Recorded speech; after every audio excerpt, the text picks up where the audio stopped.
Hey, what is up, everybody? This is Steve Breach coming to you here with a stupid story that doesn't make a whole lot of sense, but is making the rounds today of backstage talk of splitting up the Dudley boys.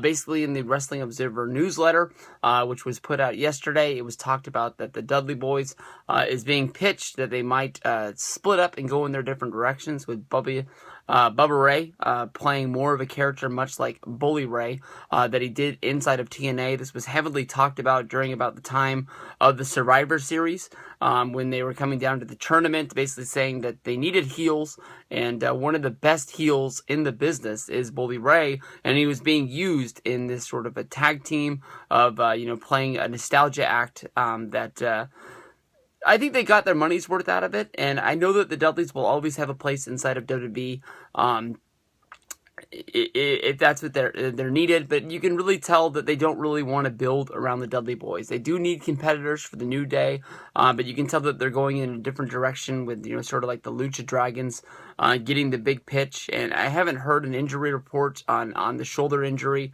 that Sin Cara came down with on Monday Night Raw. But you can really tell that they're trying to build this up and trying to get into a different direction.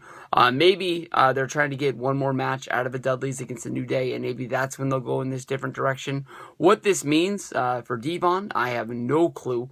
If you can remember back to the first WWE draft, which split up Raw and SmackDown, the Dudley boys were, two of the guys that were split up for the one main reason that Vince said he needed to be able to tell people that, this draft is real, this draft means something, it's going to break up tag teams, it's going to break up guys that you never thought would go in their different directions.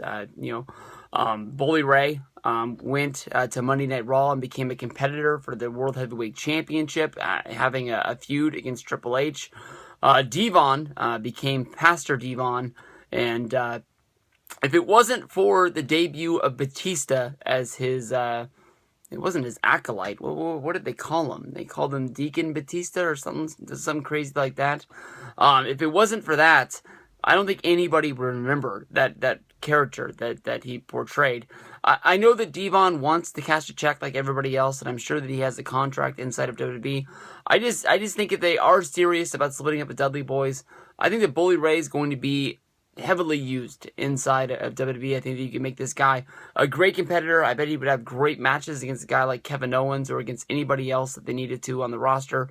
Devon probably gets sent home and just cash a check every week, because I don't really see how he fits in with WWE. I thought that when Bully Ray made his return at the Royal Rumble last year, I think everybody thought that they were going on a singles run, how he did all of the Dudley Boy spots with R-Truth against The Miz, and everybody was happy. So I think everybody would have been just fine with him being solo as it is. But I'll take the Dudley Boys as a team and be happy.